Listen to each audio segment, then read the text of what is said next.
You're in the water loop.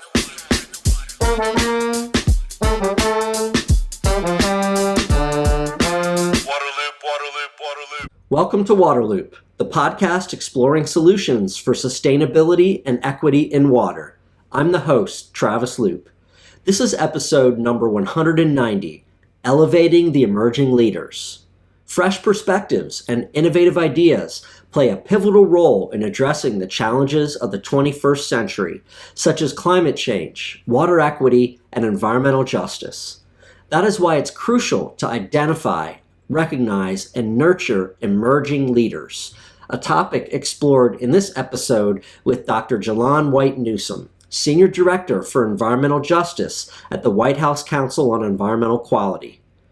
She joins the podcast to celebrate the recipients of the WaterNow Alliance 2023 Emerging Leader Awards. During the conversation, she delves into the intersection between emerging leaders and environmental justice, emphasizes the significance of affecting change at the grassroots level, and underscores the imperative for early and mid-career water professionals to be bold in their pursuits. Before starting, I want to tell you about this episode's sponsor, Flume Utility and Business Solutions. I have a Flume system at my house to track water use in real time and show me what's happening on my smartphone. Flume also provides crucial insights to water providers and state and regional planning agencies, enabling them to conserve water, stop leaks, plan for the future, comply with regulations, and so much more. Flume is partnering with leading water utilities across the country, such as the San Antonio Water System, Orange County Municipal Water District, and East Bay Municipal Utilities District. Flume's nationwide network of sensors collect residential water use data at 5-second intervals. It provides detailed analysis of how water is used indoors and out, even down to the fixture level. To learn more, visit flumewater.com. And please reach out to their team at partnerships@flumewater.com. You're in the water loop. Dr. White-Newsome, I am so happy to be here with you and to have you part of this recognizing emerging leaders through the WaterNow Alliance Awards. Thank you for being here to talk about this. Before we get started talking about emerging leaders, could you talk a little bit about your work and your role at the White House Council on Environmental Quality? Sure. Thank you so much, Travis, and thanks for the opportunity to be here today with you and celebrate the emerging leaders. As mentioned, I have the honor and privilege of serving as the Senior Director for Environmental Justice at the White House Council on Environmental Quality, better known as CEQ. And so our mission at CEQ is to make sure that we are protecting and preserving the environment and public health of the people. And so my role is to make sure that folks within the White House and within our federal agencies are advancing this larger mission of environmental justice, to make sure that low-income communities, communities of color, indigenous folks are living in spaces and places that are not hazardous to their health, but actually healthy and allowing them to strive and thrive and grow up the way we all want to in a wonderful environment. So this phrase, emerging leader, a lot of people might have different conceptions of what that means. When you hear an emerging leader, what does that mean to you? Yeah, Travis, when I hear this phrase emerging leader, I think about someone who has decided to be bold, either to shake up the norm or dig into something that is hard with the hope that taking that risk will lead to some big reward, not necessarily for themselves, but for others. And so when you talk about the word emerging, it means to become more self-actualized or prominent or grow in their strength and really step into a place where they are meant to be influential, effective, and dynamic. And so reviewing the profiles of the leaders, my gosh, each of them in their own right are transforming their communities through the water sector. And so Timothy, Chelsea, Stephanie, Jennifer, and Chris, those are the type of emerging leaders that we will be talking about for a long time. So let's make the connection here between environmental justice, which you work on and focus on and drive at CEQ, and the idea of emerging leaders. Where do those two intersect in your mind? Sure, Travis. So when I'm talking to an audience, I never like to assume folks know what environmental justice is. And so, when I think about the fact that our president just this April signed a new executive order that actually gave the federal government its first definition of environmental justice, that is major. And so I won't read the entire definition, but I want to point out a couple of things. When we think about environmental justice, it's about the just and meaningful involvement and treatment of all people, regardless of race, income, disability, tribal affiliation. It's about making sure that we're mitigating systemic racism and those barriers that keep folks from living in communities that are, again, healthy for them. And when I think about these emerging leaders, at least from what I know and what I've read, they seem to be aiming for that same North Star. And so when I think about, again, every leader that we have, and particularly in this day and age in 2023, we cannot afford for our leaders not to keep environmental justice at the forefront of what they're doing. And so you have to make sure that in what you're doing and how you're leading, that you're centering the needs of people, because that's essentially what environmental justice is. And so I can see, for example, in Jennifer's work that as she works on the West Basin's Grass Replacement Plus program, that she's using census data and Cal EnviroScreen to intentionally provide resources to communities that have been underserved and underinvested in. When I think about Chris's work to build environmental awareness around water conservation and efficiency, again, they're centering the needs of people. When I think about Stephanie's work and the partnerships that she's building in Philadelphia to really promote green stormwater infrastructure in schoolyards, that is centering the needs of people. So again, my hope is that we're going to continue to develop water sector leaders where environmental justice is a forethought and not an afterthought. Mm. Yeah, and as environmental justice has really come to the forefront over the past several years, it seems like we need a new crop of leaders to keep that, to push that, and to keep that front and center all the time. Because maybe some of the leaders in the past didn't do that, and this new group really is aware of environmental justice. Playing off that, could you talk a little bit more about why you think this is such an important time, and the idea of developing these leaders, not just recognizing them, but identifying them and then developing them? Why is this all such a critical moment for that?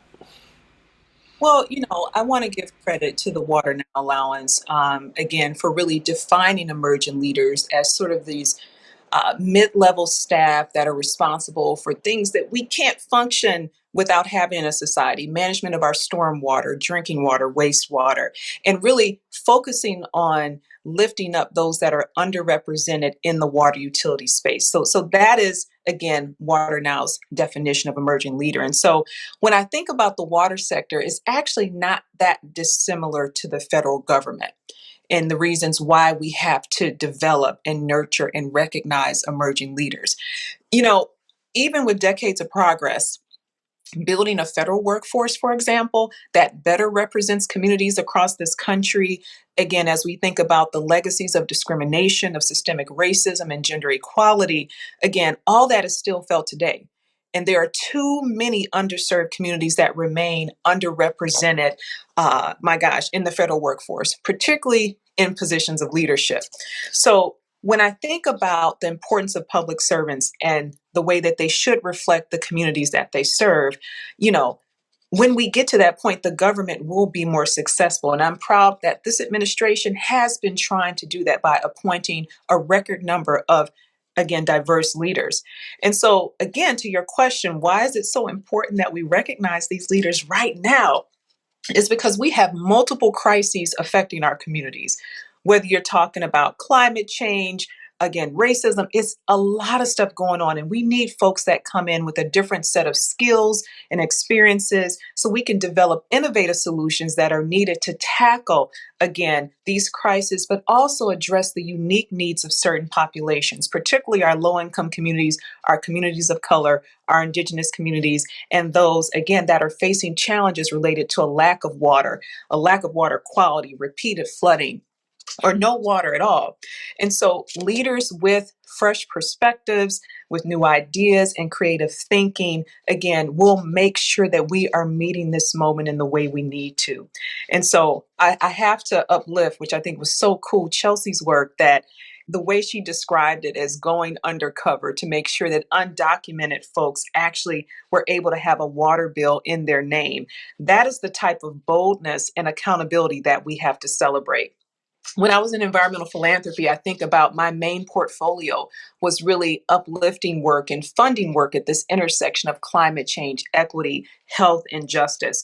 And what I learned very quickly is that some leaders need a little bit of they need models. And so when you talk about the emerging leaders and the importance of them at this point in time, folks like Chelsea taking bold actions, they set the models for other leaders. And so for me, that is so important, and the importance of this network that the WaterNow Alliance is building, because you are actually like uplifting bold actions that other people can say, hey, that utility is doing that. Why don't we try it? And that's what I have witnessed has been very successful in moving the water sector.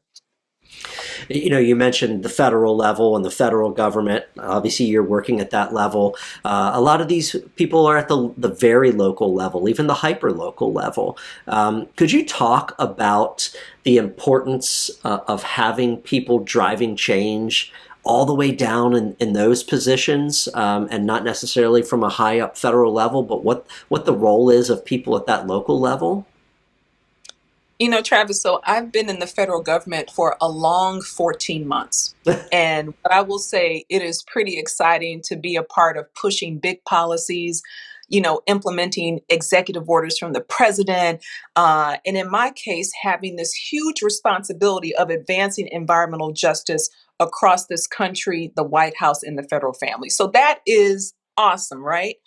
And while CEQ's mission, again, is to preserve and protect human health and the environment for our country, I guarantee we cannot be successful without having people on the ground leading change and aiming towards that same North Star. So what I value most with this administration is that we have tried to create ways and opportunities to hear from folks on the ground that are working at the local level. Because again, we have to make sure that we're putting these values of centering people first and justice into action. And so when I think about some of the ways that we've tried to do that, particularly with our advisory council called the White House Environmental Justice Advisory Council, this is a group of leaders from across the country that are connected locally, that are sharing their recommendations and their wisdom with us as we create federal policy. And their voices have guided much of what we've done. So when I think about, the voices of those at the local level helping us craft these federal policies, we need change makers at the local level so they can be our eyes and ears, so they can tell us what's not working and what is working from a policy perspective. And I think the emerging leaders, for example, are grounded in those everyday things, exactly what we need to know. And so, again, after decades of having in the water sector this crumbling infrastructure, and for example, the president again passing the Bipartisan Infrastructure Act and all these things that are bringing monies into our communities, we have to make sure we're connected on the ground to make sure those monies are getting where they need to go. And so change makers and emerging leaders and folks on the ground are critical, again, for helping us realize the president's vision. Again, and that is making sure that we are taking care of what we call our disadvantaged communities, those communities that have been underinvested in, overpolluted in, and sometimes ignored. Just lastly, this is a ton of great perspective. Any parting messages to the emerging leaders, and I would say also to the rest of the audience out there at this event and listening to the podcast, as to this important kind of work? So I just want to give my heartfelt congratulations and say that you all have a cheerleader. Timothy, Chelsea, Stephanie, Jennifer, and Chris, you all are doing excellent work. Continue to be bold. I'm glad you are being recognized for it and realize that it is not about you, but about the communities you're impacting, but also the folks that you are influencing. So you are now an influencer, and folks are going to be trying to follow your lead. So that is major. And I also want to share a quick message with those of you that are emerging leaders and you might not have been recognized. We see you, we hear you, keep doing your great work, keep being bold.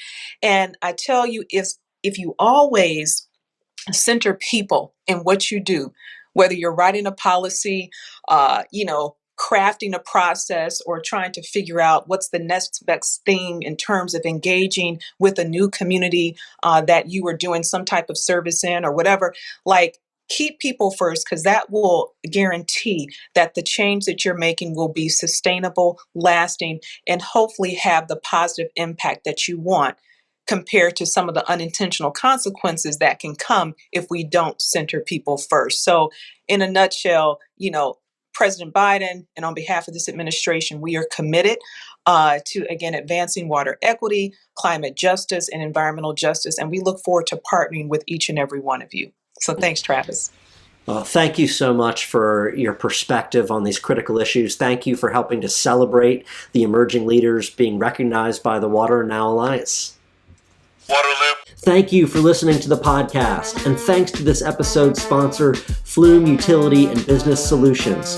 Please check out Flume. To find all episodes, sign up for email updates, and connect on social media, visit waterloop.org. Waterloop, Waterloop.